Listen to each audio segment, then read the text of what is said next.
Ver el Monte Meru o los 7 anillos de Bhumandala implica, según nos cuenta el maestro Padma Lochan, un trabajo de purificación de la mente. El conocimiento, nos dice, se revela ante la evolución de la conciencia. Obvio que los que estamos encarnados en esta tercera dimensión no vamos a vivir ni a experimentar semejante privilegio evolutivo. Lo que sí podemos hacer es decidir si queremos tomarnos la píldora roja o la píldora azul. Nos dice Padma que tomarse la píldora azul implica optar por un camino de desprogramación. ¿Cómo salir de la Matrix? En los textos védicos y en las culturas ancestrales se habla sobre todo de maya o de ilusión. De hecho, en los textos védicos podemos ver como uno de los ingredientes de la creación es la mentira, el engaño y también la ilusión. Hoy en esta clase el maestro Padma recupera uno de los engaños del sistema heliocéntrico y nos demuestra por primera vez en un canal que las medidas de la Tierra plana también se pueden calcular en un modelo de Tierra plana y circular. Sin necesidad de ser Eratóstenes ni de contar con los datos de la ciencia oficial, Padma Lochan nos comparte unos cálculos y unas operaciones matemáticas para que tú, en tu casa, también puedas obtener las medidas de la Tierra plana. Te invito a que sigas la siguiente clase con el maestro Padma Lochan.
Bienvenidos a todos a una nueva clase de cosmología védica con el maestro Padma Lochan. Padma, bienvenido. ¿Qué tal estás? Muy bien, María. Muchísimas gracias. ¿Qué tal va todo por Chile? Bien, acá está todo bien agradable. Estoy en la ciudad de Curicó y bueno, es una nueva oportunidad para compartir aquí en tu canal. Bien, a ver si lo conseguimos porque hoy menuda odisea de obstáculos técnicos que llevamos, ¿no? Pero bueno, a ver si podemos conseguir esta conexión y damos de alguna manera por cerrado el ciclo de charlas de cosmología védica porque hoy llega nuestra clase número 6, Padma. En la clase anterior, en la clase número 5, estuvimos hablando sobre todo de los 7 niveles del inframundo, también de los 7 cielos, de lo que había más allá de Polaris. Y en esta ocasión sé que nos has preparado una clase muy especial para, bueno, también comprender esos aspectos más metafísicos del universo védico, ¿no? Hablaremos de la Matrix, de lo que se conoce desde la perspectiva de la cosmología védica como maya, ¿no? Exactamente. Bueno, gracias, María. Y gracias a todos los que nos escuchan en este momento. Quiero partir diciendo que cuando explicamos acerca de la visión que tenían estas culturas ancestrales, uno tiende a pensar en su mentalidad occidental de que muchas de estas cosas puede que no existan. Entonces, cuando uno habla, por ejemplo, de Meru, que es en la cosmovisión védica es esta gran montaña que se encuentra ahí en el Polo Norte y que, como decían los vikingos, era ese portal para ir o hacia arriba o hacia abajo, lo mismo cuentan los hindúes, pero la gente dice, pero ¿dónde está? ¿Por qué no puedo verlo? Yo he ido a Suecia, estaba en Rusia, otros dicen he estado cerca del Polo Norte, ¿por qué no ha visto a Meru si sale ahí en los Vedas? O alguien puede decir, bueno, y los anillos que están más allá de la Antártida, ¿por qué no los puedo ver? O etcétera. Pero ocurre algo que debido a nuestra situación actual de conciencia, donde vivimos inmersos en un mundo de solo competitividad, donde vivimos en un mundo donde todo lo queremos explicar solo desde la parte racional, donde todos queremos respuestas, pero no hay un trabajo, digamos, a nivel personal, interno, como ser humano. Entonces, todos estos grandes personajes que han logrado develar, dar un conocimiento, como en el caso del croata Nikola Tesla, él no fue que llegó y tomó su cerebro y lo exprimió y sacó todas estas increíbles ideas y patentes o inventos. No, él mismo decía que todo eso ya existía y lo tomaba del éter o del Akash. Pero para llegar a ese éter, tiene que haber, o sea, hay guardianes de ese conocimiento. Entonces, una persona que está muy en el lado de la oscuridad o no ni siquiera en el estado de la oscuridad, sino en el estado del materialismo o en el estado de creerle a este mundo, no va a ver esas cosas. Eso se va revelando. ¿Ya? Entonces, es por eso que había compartido ahí con María algunas imágenes acerca de lo que es la ilusión, la Matrix, ¿no? Entonces, como lo mostraron los hermanos o las hermanas Wachowski ahí en su película Matrix, donde ellos hablan de una ilusión, ¿ya? De que este mundo es una gran ilusión, estamos metidos aquí desde que nacemos en un mundo donde realmente no entendemos qué es lo que pasa, nos dan una gran cantidad de información, nos dividen en países, nos dicen tantas cosas, pero a la final estamos aquí en medio de demasiada información, pero no sabemos por qué estamos acá. Los hindúes a eso lo llaman Maya, en la cultura védica se llama Maya, la ilusión. Hay una, incluso lo representan a través de una deidad que tiene muchos brazos y con todos esos brazos controla los tentáculos de este mundo material, ¿ya? En la película Matrix nos muestran que son códigos en los cuales vivimos una pseudo realidad, una matrix, ¿no? Un mundo paralelo pero que no es el real. Entonces, por eso en una imagen que creo que está más adelante, creo que tenemos otra, bueno, ahí vemos cada uno de lo que aparentemente vemos como una realidad, en el fondo son solo códigos y códigos de una supercomputadora, que esa computadora puede ser una computadora cuántica, una computadora a nivel etérico, y todo lo que nosotros podemos olfatear, sentir, tocar puede ser parte de una ilusión, ¿no? Es por eso que por ahí en la siguiente imagen que compartimos ahí, Morfeo le dice a Neo, puedes escoger la pastilla azul a través de o la píldora azul, a través de la cual vas a salir de esta gran ilusión y vas a ver la realidad. Y con la roja te quedas aquí en el sueño, sigues soñando en este mundo. Entonces, ¿cuál es la propuesta, digamos, de todas las personas que estamos tratando de despertar? La propuesta es que tú tomes el camino de despertar, ¿no? Entonces, la píldora que le ofrece ahí Morfeo, ¿no? la azul, para poder despertar, ¿no? Y tal vez esa realidad no es la realidad que nos guste a nosotros, pero es así la realidad, ¿no? Neo también se cuestiona, pero lo único que yo he conocido es este mundo de analizar y descubrir todo solamente a través del razonamiento. Pero hoy en día te invitamos a que si tú quieres entender cosas, tienes que desprogramarte, tomar esta píldora azul, digamos que es algo simbólico, ¿no? Y, y eso, entonces, ¿por qué los chamanes de los pueblos, los nativos de Norteamérica, dice que salían en astral y veían los 7 anillos que estaban alrededor del gran árbol central, alrededor del Polo Norte? ¿Por qué lo veían? ¿Por qué lo veían los nórdicos? Porque ellos estaban conectados con la realidad, ellos no querían estar conectados con la competitividad de este mundo, o cómprate una ropa de marca, o aparenta esto. No, eso no les interesaba conectarse con la verdad.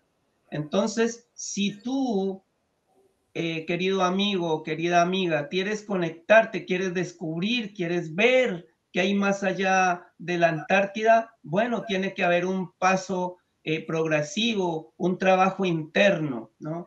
Entonces, mismo Robert Martínez también lo ha dicho en sus salidas en astral. Él lo primero que vio fue incluso al comienzo una tierra redonda, porque es lo que nos han programado en nuestra mente. Entonces vemos de acuerdo a la programación que nos meten. Pero el mismo Robert Martínez hizo como una oración en el astral y dijo, no quiero ver la programación, sino quiero ver la imagen real del lugar donde vivimos, libre de la ilusión. Y ahí se le manifestó la tierra plana y ahí empezó a investigar todo este tema. Entonces, queríamos partir en la charla de hoy con este cuestionamiento, porque está bien, hay muchas pruebas que nosotros como terraplanistas o como representantes de estas culturas ancestrales, como yo los llamo los antiguos terraplanistas, entonces también necesitamos fundamentos, pruebas, incluso acudir a la matemática para poder dar respuestas y poder demostrar de que este viaje del terraplanismo no es una mentira, sino tiene todo un fundamento, puede ser demostrado. Pero más allá también tenemos que aceptar que hay cosas que las podemos ver, pero a su debido tiempo, con un estado de conciencia elevado. Eso, Exacto. María. Muy bien. Y qué curioso, ¿no? Que dentro de los textos védicos, cuando se habla de que Brahma, el dios creador, crea el universo, uno de los ingredientes indispensables para esa creación del universo sea la ilusión y el engaño, ¿no?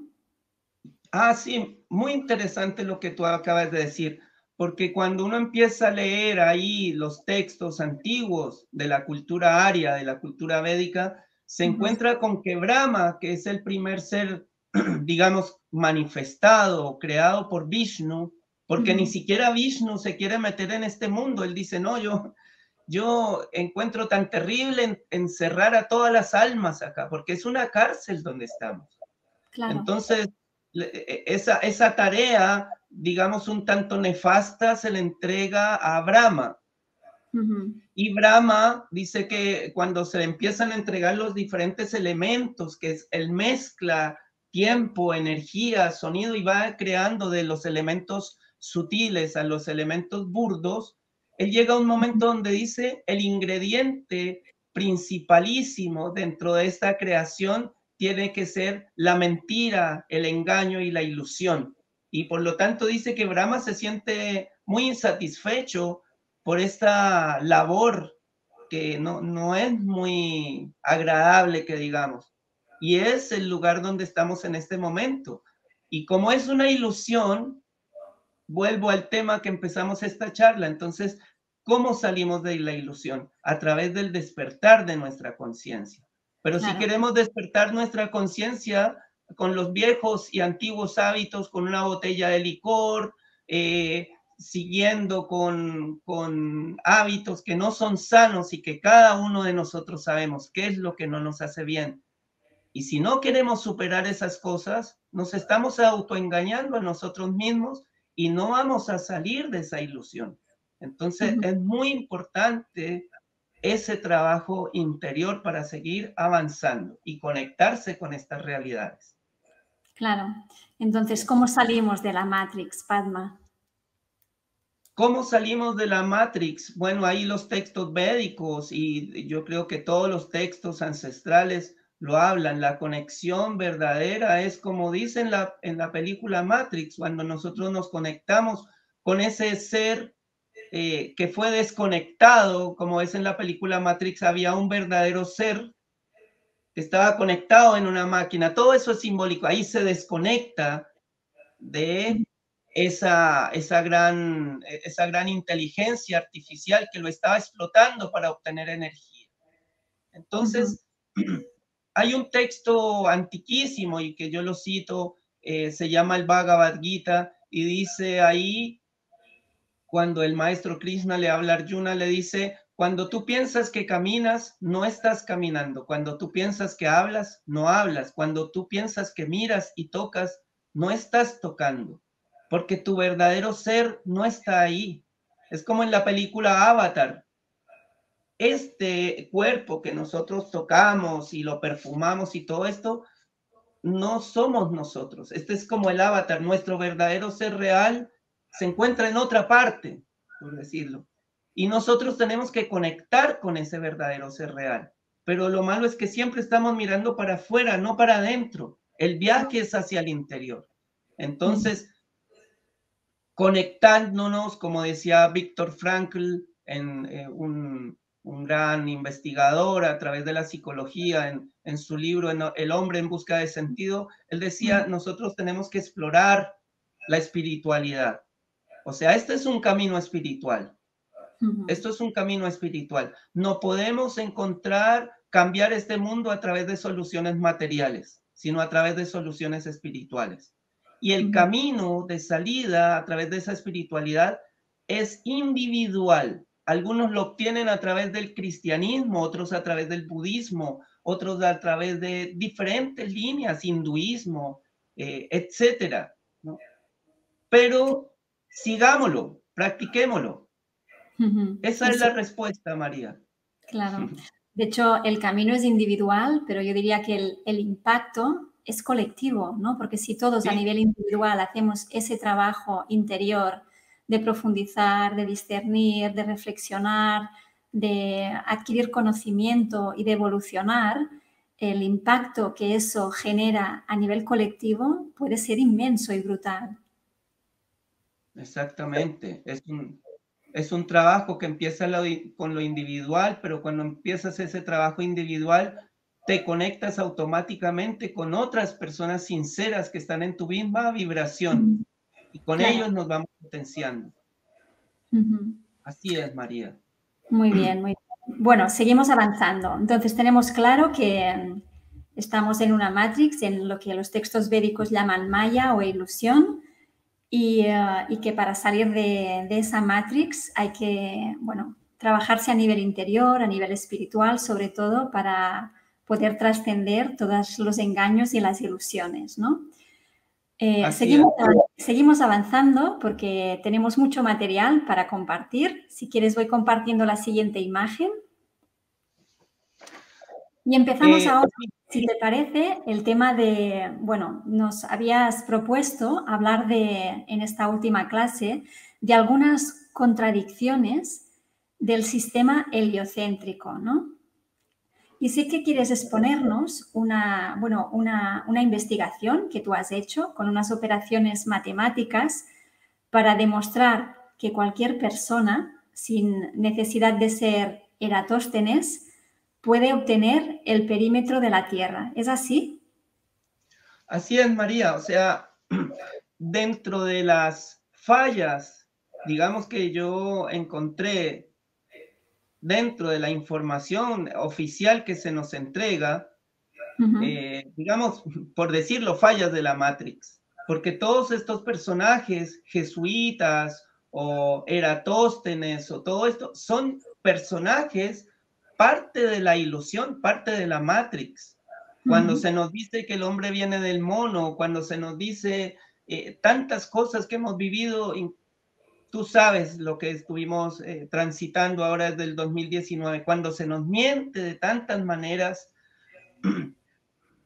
pero yendo al tema cosmológico, cuando se nos muestra un sistema donde el Sol es el centro, y empezamos a hacer las medidas y nos damos cuenta que la Tierra es el centro, y que incluso Albert Einstein, que no es un personaje que no es santo de mi devoción, pero también Albert Einstein decía que a él no le convencía mucho el sistema heliocéntrico, que le cuadraba incluso más el sistema geocéntrico, una Tierra en el centro. En fin, podríamos ver muchas fallas que tiene la ciencia oficial, pero dentro de todas esas fallas he escogido un tema que me pareció interesante. Y yo lo propuse dentro de los grupos terraplanistas. Les dije, a ver, queridos amigos, compañeros de viaje, como dice Guillermo Wood, hagamos una reflexión acerca de cómo nosotros como terraplanistas podemos obtener las dimensiones de la Tierra. Entonces yo ya había hecho este ejercicio tiempo atrás. Yo llegué a una cifra y se la compartí a un amigo que es ingeniero para ver si realmente lo que yo había obtenido era real o no. Y ese amigo ingeniero me dijo, es completamente correcto lo que encontraste, Palma. Entonces yo dije, ya, pero si yo soy un ser humano cualquiera, no es que tengo un super cerebro, no es que no, soy una persona incluso más condicionado que muchos. Si yo pude obtener esa información, cualquier terraplanista o no terraplanista lo puede obtener. Entonces propuse en los grupos eso. Amigos, encontremos la medida de la Tierra, razonando, analizando, y ojo, sin tomar los datos de la ciencia oficial, o si no sería hacer trampa, ¿no? Entonces, lo empecé a proponer y me dijeron, sí, podría ser, y me empezaron a compartir puros videos de YouTube, de otro terraplanista de acá. Yo dije, no, eso no es investigación, yo quiero la respuesta tuya, no de otro terraplanista, porque él puede estar equivocado, quiero tu respuesta. Y lo propuse, pero no hubo muchas respuestas, no estamos muy acostumbrados a pensar por nosotros mismos. Y a mí en lo personal, al igual que otros terraplanistas como los hermanos Barea, que justamente viven allá en tu tierra, nos gusta razonar. Entonces, ¿qué pasó? Yo dije, ya, partamos desde cero. Y es esa imagen que tenemos ahí en la pantalla. Entonces, dentro de las figuras que existen a nivel geométrico, entonces encontramos diferentes figuras que son importantes, ¿no? Debido a su matemática que tienen, a los diferentes aspectos. Entonces está el cuadrado, el triángulo, el rectángulo, el círculo, etc. Pero ocurre ya que yo, como digamos que viví hace miles de años y quiero saber qué dimensiones tiene la Tierra. No tengo ninguna herramienta, no hay libros, no hay internet hace miles de años. ¿Cómo yo obtengo eso? La ciencia oficial nos dice que Eratóstenes, años 60 antes de Cristo, él hizo toda una investigación y ya lo hemos visto en varios videos que se han hecho virales donde sale el Carl Sagan, ¿no? Entonces, con la serie Cosmos y donde él muestra, no, aquí Eratóstenes midió desde Siena a Alejandría y curva el papel, y bueno, el video lo hemos visto, yo creo, la mayoría, ¿no? Sí. Entonces, para alguien que no investiga tanto, dice, ya, pues si lo dijo Eratóstenes y lo replicó Carl Sagan en la serie Cosmos, debe ser porque es así. Claro. Y nadie piensa, ¿ya? Entonces yo dije, no, pero yo me voy a trasladar en el tiempo hacia atrás. No había internet, no había Eratóstenes, no había la serie de Carl Sagan, no había nada. Cero. ¿Con qué parto? ¿Qué figuras se me repiten en la naturaleza? ¿Cuál es la figura que más se repite en la naturaleza? Porque si yo tengo lógica, y como dicen los principios herméticos, lo que es arriba es abajo, lo que es adentro es afuera, entonces debe haber figuras que se repiten.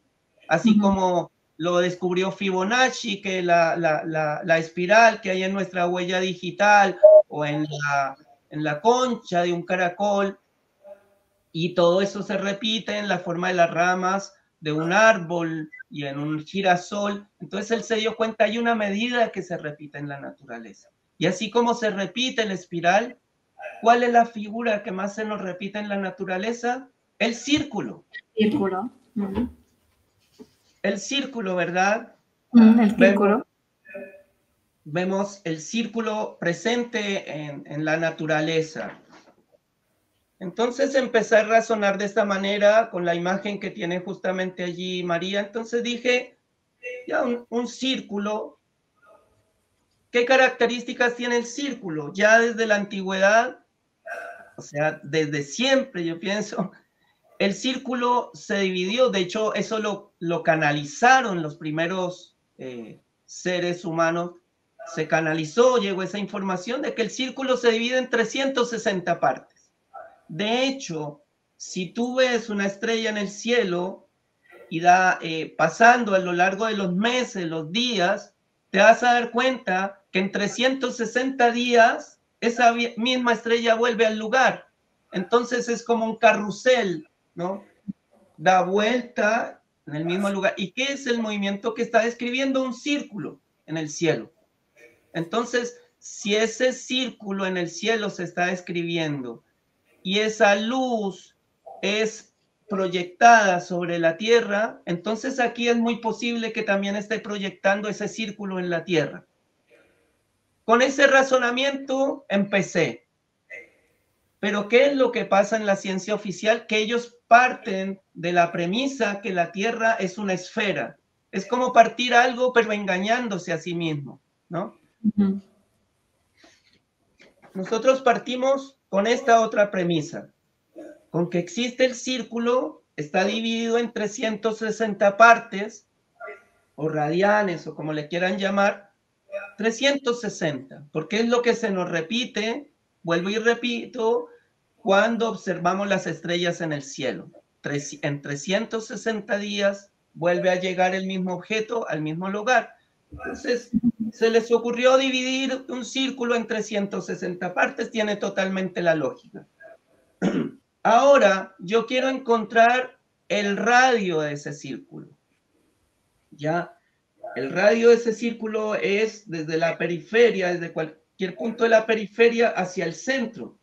Entonces, yo divido 360 entre 3,14. Eso nos da, o sea, entre pi, y eso nos da 114.64. Esa cifra del círculo, 114.64, dividido entre 2, que el radio, nos da 57.32. Esa operación la puede hacer cualquier persona. No se necesita ser muy inteligente para llegar a ese cálculo. Entonces, el radio de un círculo de 360 grados es 57.32. Ahora ya tenemos un número, pero ¿a cuánto equivale ese 57.32, que en este momento ni siquiera son grados, es una cifra? ¿A cuánto equivale? Bueno, primero que todo, alguien puede decir, pero ¿estás hablando entonces de una Tierra esférica? No, no estoy hablando de una Tierra esférica. Estoy hablando de una figura que se repite en la naturaleza, la cual es un círculo. ¿Qué es circular? Un plato es circular, pero plano. Un disco de vinilo en los que escuchábamos, ahí está. Un disco de vinilo donde escuchábamos música de los Beatles o de cualquier grupo que nos gustaba. Era un círculo, pero plano, ¿verdad? Una esfera tiene volumen, un disco no. Entonces hay una diferencia entre un círculo y una esfera. Estamos investigando la forma de la Tierra. Por lo tanto, en este momento estamos analizando desde un plato. ¿Ya? Ahora,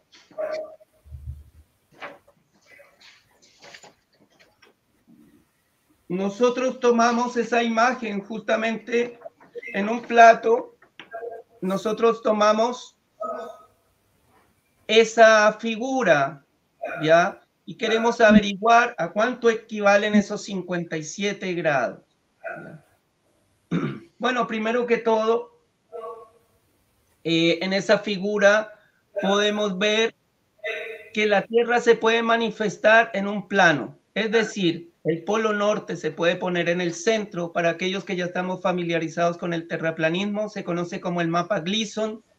En el centro, que es el mismo logo de la ONU, que es el mismo emblema que tiene el Air Force One del avión presidencial del presidente de Estados Unidos, y tienen la Tierra pero en un plano. Aquí está el Polo Norte, esto sería la Antártida. ¿Y qué hicieron en la antigüedad desde los griegos y antes de los griegos, antes de Ptolomeo? Ellos dividieron ese plato, lo dividieron entre latitud y longitud. Ya las medidas que nosotros vamos a tomar en este momento son hasta el Ecuador. La ciencia oficial dice que la Tierra tiene 40.000 kilómetros de diámetro ecuatorial, es como la cintura de la Tierra, la cintura de esa esfera que nos muestran siempre, ¿ya? Pero eso en un plano es más hacia afuera. Pero empecemos tomándolo solamente hasta el Ecuador, ¿ya? Entonces, en la antigüedad, hace muchísimo tiempo atrás, ya se dividía entre latitud norte, que aquí esta línea roja sería el Ecuador, ¿ya? Y los países que quedan hacia el norte, Europa en este caso, donde tú vives, y los países en la latitud sur, ¿ya? Entonces ellos dividieron todo esto en latitudes, que son estos círculos que traté de dibujar acá, y en longitudes, es decir, atravesando desde el centro hacia afuera. ¿Se entiende, no? Sí, sí, sí. El Ecuador sería la latitud 0, y de ahí para arriba, entonces los países que empiezan hacia arriba, empieza a aumentar hacia arriba, hasta la latitud 90 norte, que sería acá en el Polo Norte. Y hacia abajo también latitud 90 sur. Hacia los lados también las latitudes de donde está Greenwich actualmente, que antiguamente el Greenwich antiguo era la India, para los que quieran investigarlo. Esa latitud 0 empieza a aumentar o disminuir hacia el otro lado. Entonces, ¿qué es lo que yo quise investigar? Entonces yo quería saber a cuánto equivale esos 57.32 que ya hablamos que era el radio. Entonces yo tengo que averiguar a cuánto equivale un grado. ¿Ya? ¿A cuánto equivale un grado acá en la Tierra? Para esto vamos a utilizar medidas. Acá, por ejemplo, nosotros desde la antigüedad la gente podía medir cuánto había de un pueblo al otro pueblo. Yo vivo actualmente en Chile y en Chile busqué 2 ciudades que estuvieran en la misma longitud, en la misma línea recta, aquí como en esta, en la misma longitud, ¿ya? Y encontré que hay una ciudad aquí al sur de la capital de Santiago de Chile, que se llama Chillán, está a una latitud de 36.76 grados y una longitud de menos 72 grados. Y Talca, otra ciudad que está 35.42 grados y una longitud de menos 71 grados, ¿ya? Son 2 ciudades que están a una distancia de 151 kilómetros. 151 kilómetros. Ahora, como te das cuenta, están a 1 grado de diferencia entre las 2 ciudades, ¿ya? Porque ya sabemos que desde los griegos la Tierra fue dividida en latitud y longitud en una cuadrícula. Entonces, como hay 1 grado de diferencia, aquí 36.76 grados menos 35.42 grados nos da 1 grado.34, ¿ya? que eso equivale a 151 kilómetros. Entonces ya sabemos en este momento que 151 kilómetros es 1,34 grados. Entonces 151 kilómetros dividido entre 1,34 nos da 112,6 kilómetros. Entonces, por lógica, un grado, según esta operación que acabamos de realizar, equivale a 112,6 kilómetros. ¿Ya? Ahora ya tenemos una cifra importante. Entonces, volvemos a la imagen de antes, como ya tenemos eso.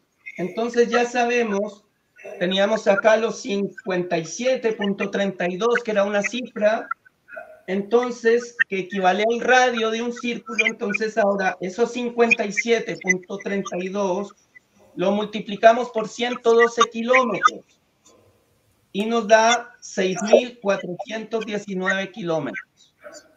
Que ese sería supuestamente el radio de la Tierra. Y si tú vas a la ciencia oficial, actualmente te dice que el radio de la Tierra es efectivamente de 6.000 kilómetros, 6.000 y algo kilómetros. Entonces, cuando yo ya me empecé a dar cuenta de esto, dije, entonces no estoy tan lejos de la realidad y mi cuestionamiento no estaba tan errado. Entonces ya me coincidió el radio de la Tierra, partiendo de algo tan simple como observar un círculo. Ahora volvemos. ¿Se entiende, no, María? Sí, se entiende perfectamente. Yo he ido anotando algunas de tus operaciones, pero sí, se entiende muy bien. Puedes continuar porque me parece muy interesante. Sí, es interesante porque una reflexión es un ejercicio que todos lo podemos realizar. Sí, pero bueno, está muy bien que nos lo expliques paso a paso porque yo soy de letras, ¿sabes? Y a mí las operaciones matemáticas me cuestan, pero no, se entiende muy bien. Sigue. A todos yo creo que nos cuesta a veces un poco las matemáticas, pero sí hay un razonamiento lógico. Las matemáticas son simplemente una herramienta para explicar un poco las ideas. Muy bien. Pero bueno, qué interesante que tú llegues a esos 6.419 kilómetros de radio y que la ciencia oficial te diga que el radio de la Tierra es de 6.000 kilómetros, ¿no? O sea, realmente estás muy cerca de los cálculos oficiales. Claro, porque es que, a ver, la ciencia, hay muchas mentiras que nos dicen, pero también hay cosas que son reales. O sea, cuando tú, la distancia, me imagino en España saben la distancia del país, porque si no, el país del lado correría las fronteras y sería un caos. Entonces, hay medidas entonces, de la Tierra, pero lo que pasa es que ellos presumen que esas medidas son en una curvatura, en una esfera, pero esas medidas pueden ser en un plano. A eso me refiero. Bueno, entonces aquí ya un grado dijimos que equivale a 112 kilómetros según nuestra cuenta. ¿Ya? La ciencia oficial dice que un grado de la Tierra son 111 kilómetros. O sea, erramos por 1 kilómetro, digamos, ¿no? Ahora, esos 112 kilómetros, si los multiplicamos por los 360 grados de la Tierra en el Ecuador, ojo, en el Ecuador, nos da 40.320 kilómetros. Eso es más o menos lo que dice la ciencia oficial, que mide la parte de la Tierra en el Ecuador. Como vuelvo y digo, ellos hablan y presumen de que esto es en una Tierra esfera. Claro. Pero como nosotros sabemos que esto está en un plano y se extiende más allá del Ecuador, entonces sigamos con la operación. El radio ya dijimos que es de 6.420 kilómetros en nuestras medidas hasta el Ecuador. Pero ahora vamos a tomar esa medida hasta la Antártida. Entonces, el radio multiplicado por dos veces porque vamos a hacer una distancia más grande hasta la Antártida. Entonces, el doble de ese radio sería 12.840 kilómetros de radio hasta la Antártida. Entonces, multiplicamos por 2, porque el doble del radio es el diámetro, ¿ya? El diámetro es 2 radios. Entonces,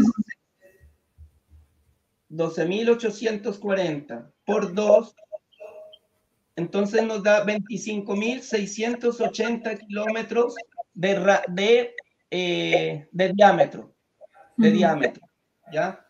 Y se multiplica por 3,14, que 3,14 es digamos, la ecuación que hace que, o sea, ese diámetro cubre 3 veces y un poquito más, por eso es 3,14, y eso nos da el perímetro de la Tierra.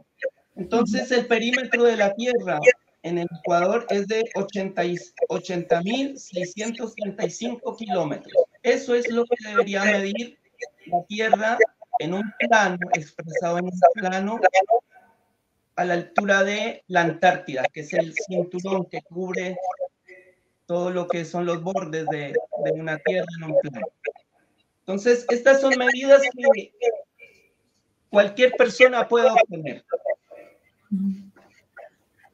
Bien, ahora seguimos con otro. Bueno, esa imagen es de cómo los griegos dividían la Tierra entre latitud y longitud. Esa es una imagen antigua. Ay, sí, bueno, no sabía si querías comentarla, pero es la que tenía después y por eso te la he puesto. Ah, ya, ok. Esa imagen de ahí con esos ángeles que van soplando los diferentes vientos es una fracción de este disco. Vale. Entonces ahí nos damos cuenta que tienen desde 0, desde la línea roja, que es el ecuador, de 0 a 90 hacia arriba y 0 a 90 hacia abajo, latitud norte y latitud sur.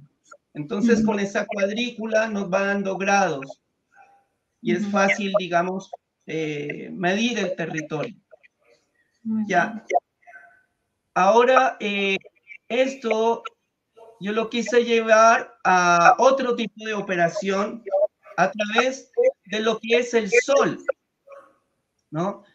Entonces, tomé una varita, creo que si puedes poner otra imagen donde salen unos amigos, unas personas midiendo las sombras, ahí está. Bueno, esa imagen es con una varita de 1 metro de alto, que en la antigüedad lo llaman gnómon, o sea, la vara, el objeto a medir. Y tomamos la medida de 1 metro de alto, puede ser 2 metros, puede ser 3 metros, lo que usted quiera, pero en esta oportunidad 1 metro. Es algo fácil de levantar, usted puede enterrar esa varita que quede vertical totalmente y vamos a hacer una medida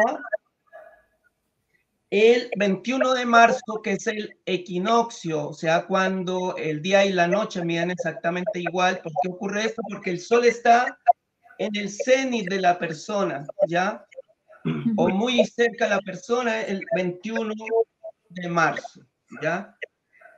Yo como vivo más abajo del Ecuador, si estuviera en el Ecuador exactamente viviendo en Quito, la capital de Ecuador, y estuviera el 21 de marzo, le estoy seguro que mi cuerpo no produce ninguna sombra, porque el sol a mediodía va a estar justo arriba mío.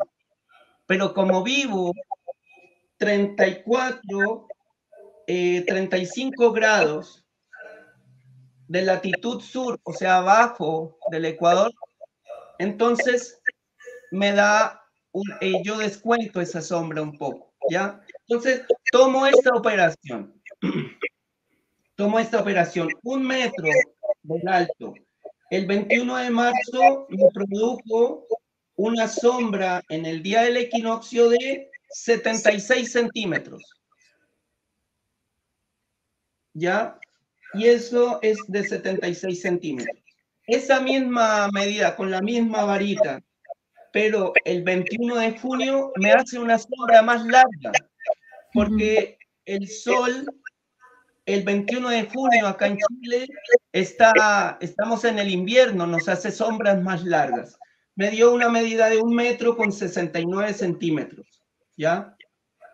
El 21 de marzo me dio un ángulo de 52,76 grados, ¿ya? Y el 21 de junio me dio un ángulo de 29,24 grados. ¿Cómo yo tomo esos ángulos? ¿En qué parte se toma el ángulo de esto? Porque me gustaría que ustedes lo pudieran replicar. Hay otra imagen, María, donde sale unas personas midiendo con una cuerda, algo así. Ahí, ¿ya?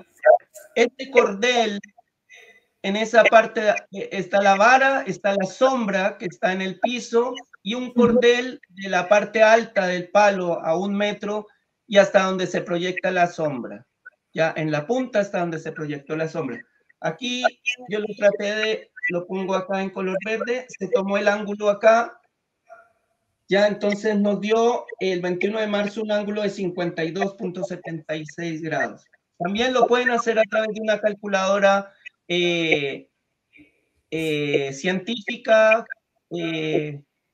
tangente a la inversa y hacerlo, pero también se puede hacer de la manera simple usted mismo tomando el ángulo.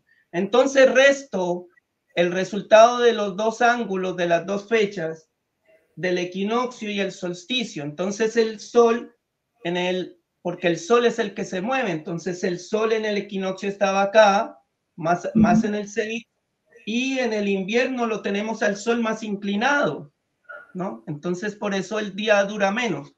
Ahora hacemos la resta de los dos ángulos, del de 21 de marzo que dio 52 grados, .76 menos 29,24 grados y nos da 23,54 grados.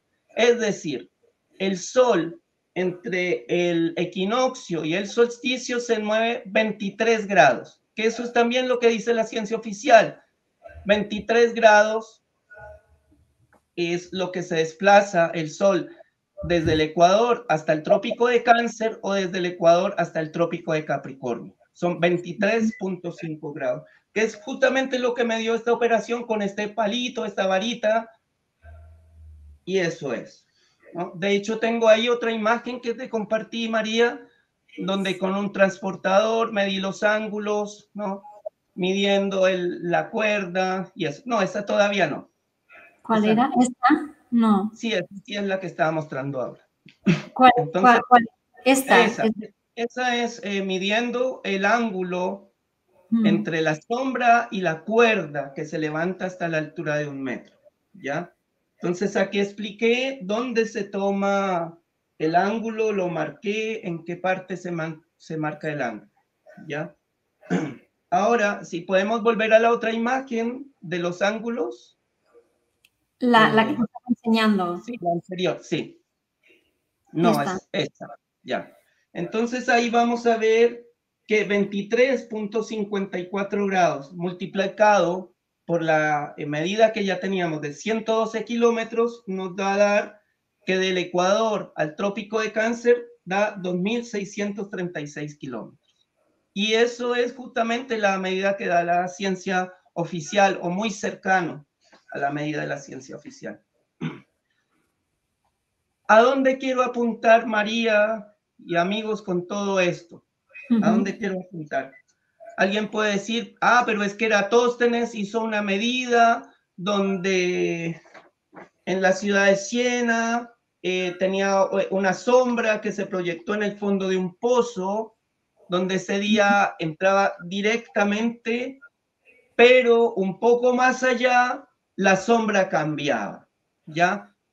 Pero sería que Eratóstenes, ¿será que Eratóstenes dio una prueba de que la Tierra era redonda?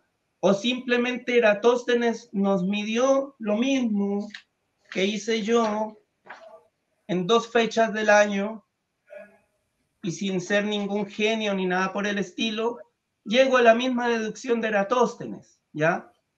Claro. Exactamente a la misma medida, y usted la puede hacer con un palo de escoba y midiendo sombras, ¿ya?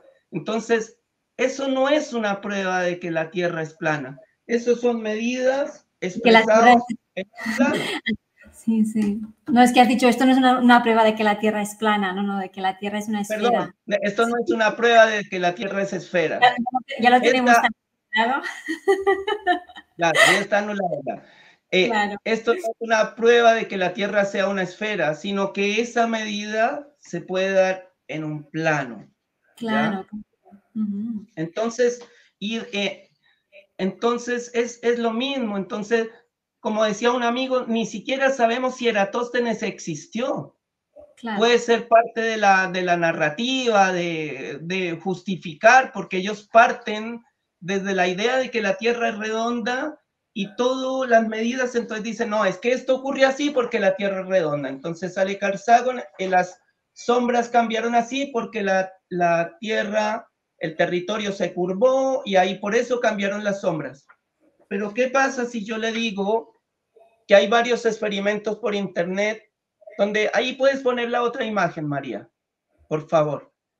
Donde, gracias, donde en una mesa plana tú pones un objeto allí que es la lámpara, es una lámpara que está ahí, traté de dibujar una lámpara ahí, está emanando luz. Cuando está sobre ese objeto negro que está ahí, no proyecta sombra hacia los lados, porque está la luz justamente arriba.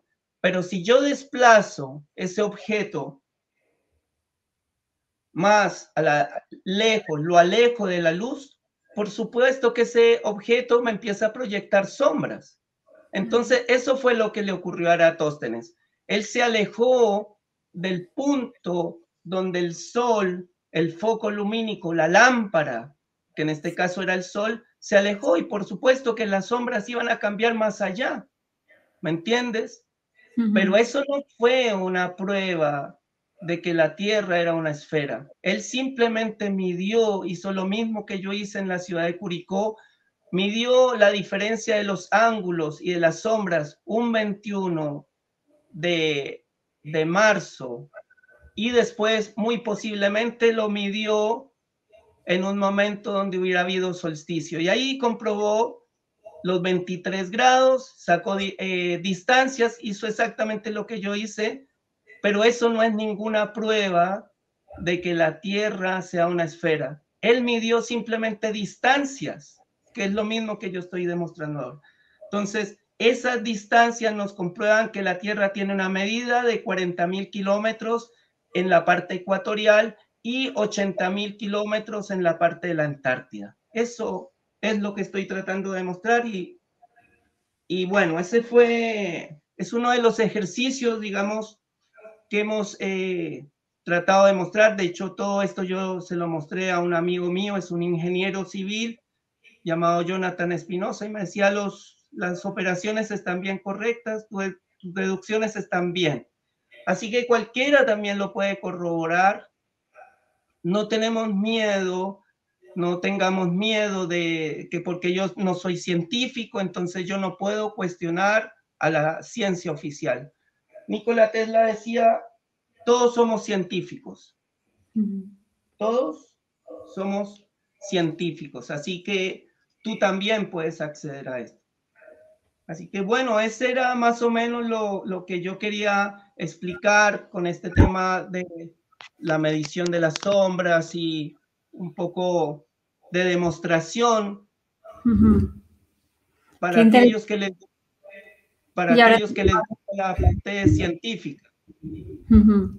qué interesante, Padma. La verdad es que te agradezco un montón que hayas hecho el esfuerzo de realizar esos cálculos así de manera artesanal, pero de manera muy clara, ¿no? Para poder seguir toda la explicación que nos has dado y qué interesante la conclusión a la que tú también has llegado, ¿no? De que en realidad, bueno, Eratóstenes, al margen de si existió o no existió, en todo caso no demostró en ningún caso que la Tierra era esférica, ¿no? Con sus cálculos y con su experimento.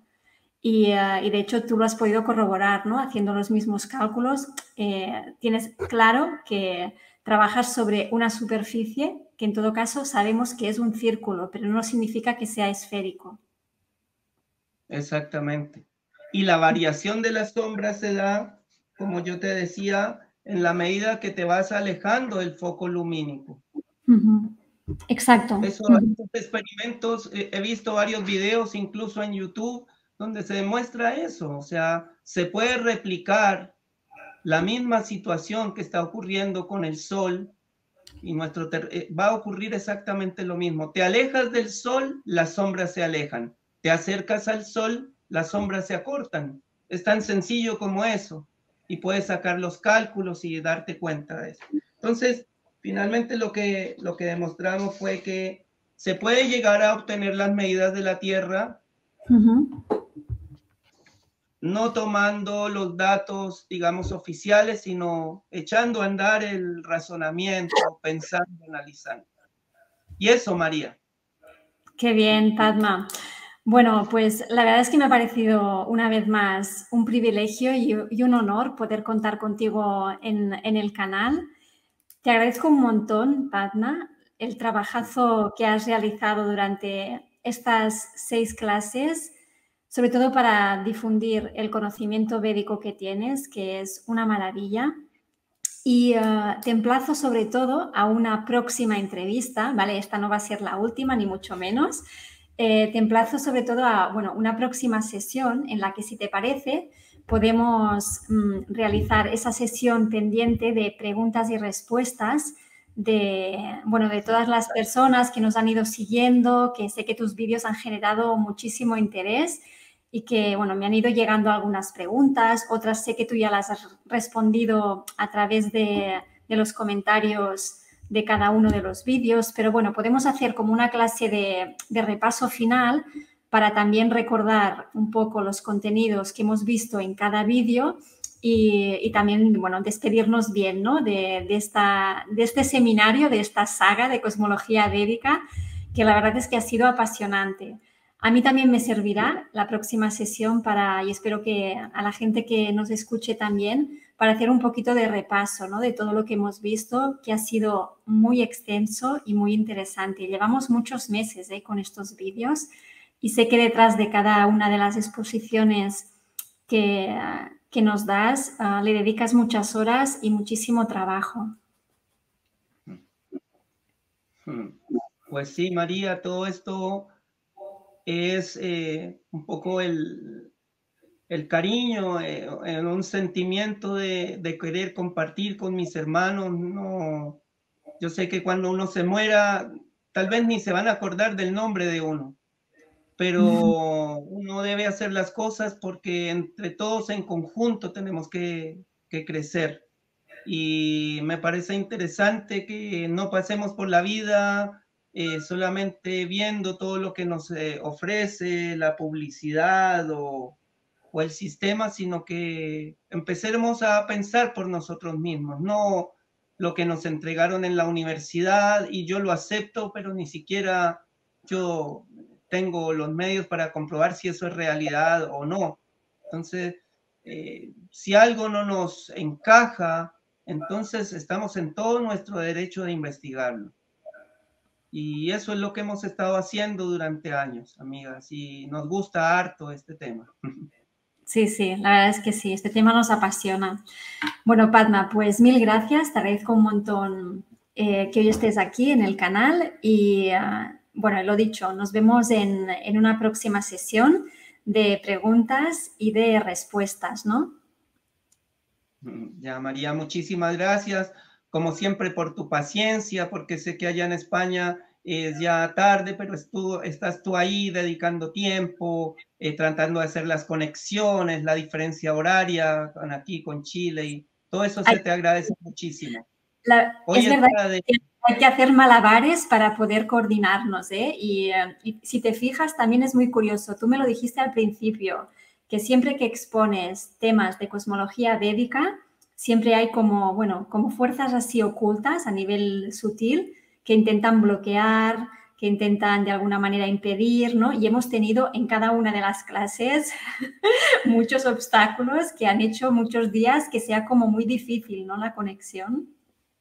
Claro, y ojo que hoy es eclipse de luna y la luna es la mente, entonces tiende a complicar todo, pero aún así, bueno, aquí todavía no es el eclipse, por eso es bueno que hayamos grabado a esta hora, no en en el clímax del eclipse. Bueno, Así pues es. nada. Muy bien, Padma. Pues te mando un beso, un abrazo muy grande y estamos en contacto para la próxima sesión, ¿vale? Un besito. Beso Gracias. también a ti, amiga. Un gran saludo para todos. Namaste. Adiós.